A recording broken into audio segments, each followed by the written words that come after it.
So I thought I would start a short video series on anxious, fearful dogs and what we as owners can do to help our dogs overcome their fears and to become more confident and stable. The first thing I want to cover is avoidance. And when it comes to avoidance, I like to compare the dog to a person who also would avoid a certain situation. So let's look at the person who has social anxiety. This person may avoid situations like going to the airport. They may not go to sporting events because they're too confined in a crowd. And this is all fine and good because it helps the person to feel less anxious and just to relax more. But as the person avoids these situations, they then begin to realize that smaller things also cause them stress. Maybe going to the restaurant makes them feel stressed because they're afraid people are watching them eat. Or maybe they don't like to go to the grocery store because they might bump into somebody they know. Well then, to help them feel better, they may avoid those situations.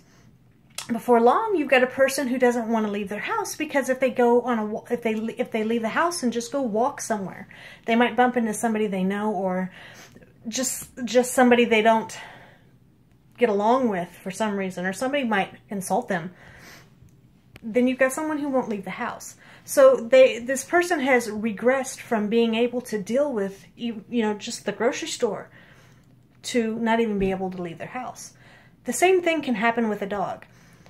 Dogs will avoid situations by running away from the thing that causes them fear. So if a dog is fearful of other dogs, if it's fearful of people, if it's fearful of noises, if it's fearful of objects like the vacuum cleaner, then you can see a dog that would run away. Now, by running away, what happens is they feel like they have rewarded themselves.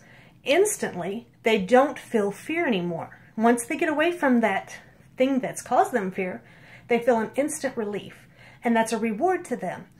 However, while it has rewarded them by not, they don't feel fearful, they haven't eliminated the fear. So what we as owners can do when these situations arise is slowly work with our dogs to build their confidence. So let's start with the example of a vacuum cleaner. You pull your vacuum cleaner out and your dog leaves the room immediately. Okay, there's your first sign that your dog is having issues with the vacuum cleaner. So what I would do is I would put the dog in place and just work on getting the vacuum cleaner out, putting it up, getting it out, putting it up, getting out, and the whole time requiring the dog to stay calm and quiet in its place. Now, when this becomes easy for the dog, then I would start getting the vacuum cleaner closer to the dog. Maybe turn it on. Go ahead and turn it on and just let it run far from the dog. That's the next step, the next level. Then you can move on to moving the vacuum cleaner around the house, but not getting closer to the dog. Eventually, before you know it, you're vacuuming right up against the dog and it's not moving, and it's handling its fear, and it has realized that the vacuum is not something that it needs to be afraid of. It's not something that's going to hurt it. So that's just one example of how to deal with dogs that are fearful of certain situations and avoid those situations. Just like you wouldn't take the person who is terrified of being in big groups and to the point that they won't even leave their house. You wouldn't take them and immediately throw them into a bleacher full of sports fans that are shoulder to shoulder touching each other. You're not going to take your dog and force it to deal with the vacuum cleaner vacuuming right up against it.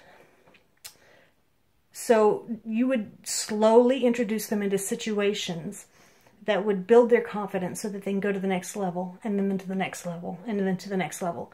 That's the same way you will deal with dogs who avoid situations that cause them fear. I'm Jessica Mashford, the lady in OK Lady Canine Training.